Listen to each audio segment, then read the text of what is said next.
ओम शांति। काशी करवत और संपूर्ण बलिहारी क्या है ये? तो पहले प्राचीन काल में काशी में शरीर त्यागने से मोक्ष की प्राप्ति होती है, ऐसी मान्यता थी। तो पहले के लोग पश्चाताप और मोक्ष प्राप्ति के लिए अपने आप को करवत यानी एक आरे से काट देते थे, अपने शरीर की बलि चढ़ा देते थे ताकि उनको मोक्ष की प्राप्ति हो जाए। तो संपूर्ण बलिहारी यानी क्या है? परमात्मा कहते हैं मुझे तुम्हारे शरीर की बलि नहीं चाहिए।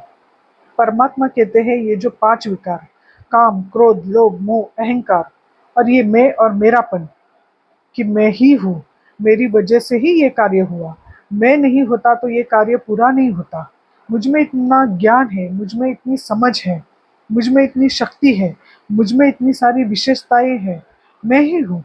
अपने आप को ही सर्वश्रेष्ठ मानना और दूसरे उनको नीच या नीचा दिखाना या उनके काम को या उनके कर्मों को तवज्जो ना देना, अपने आप को ही ज्ञानी, सबसे सर्वश्रेष्ठ, महान समझना। तो परमात्मा कहते हैं ये जो मैं और मेरा और ये जो अहंकार तुम्हारे ऊपर चढ़ा हुआ है, परमात्मा को उस मैं की बलि चाहिए।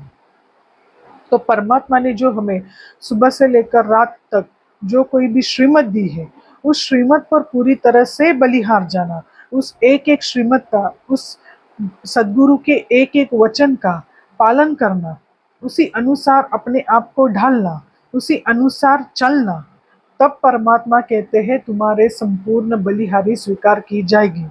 क्योंकि हमारे आत्मा की जो ओरिजिनल स्वरूप की उच्चतम अवस्था है, 16 कला संपूर्ण, सर्वगुण संपन्न, अष्ट शक्तियों से भरपूर, परमात्मा वापस हमें उस अवस्था में देखना चाहते हैं, उस संपूर्ण स्थिति में स्थित देखना चाहते हैं। तो जब तक वो अवस्था होती नहीं, परमात्मा कहते हैं तुम पूरी तरह से बलि नहीं गए।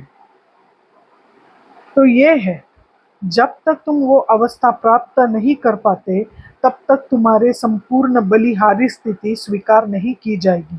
सोचना इस बारे में। ओम शांति।